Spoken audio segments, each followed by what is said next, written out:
Samantalang mga programa laban sa kahirapan magpapatuloy sa gitna ng pagtaas ng self-rated poverty ayon sa palasyo. Brigada Maricar Sargan, ibrigada mo! Brigada! Live report!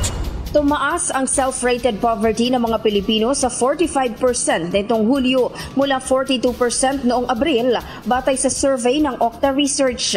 Kaugnay nito, tiniyak ng Malacanang na tuloy-tuloy ang pagpapatupad ng mga programa para maibsan ang epekto ng kahirapan. Ayon kay Palace Press Officer Claire Castro, kabilang sa mga programa ng pamahalaan ay ang Walang Gutom Program ng Department of Social Welfare and Development, 50% na diskwento sa pamasahe para sa mga estudyante at senior citizens sa MRT at LRT, pagbibigay ng murang presyo ng bigas at school feeding program ng Department of Education. Dumipensa naman ang palasyo kung bakit tila hindi raw maramdaman ang benepisyo ng mga nasabing programa. Binigyang diin ni Castro na ilan sa mga hakbang gaya ng murang bigas ay kamakailan lamang nagsimula, habang ang iba ay nagsisimula na raw magpakita ng positibong epekto sa ilang benepisyaryo. Anya magpapatuloy ang mga proyektong ito hanggang mas maramdaman ng mas maraming Pilipino ang pag-angat sa kanilang kabuhayan.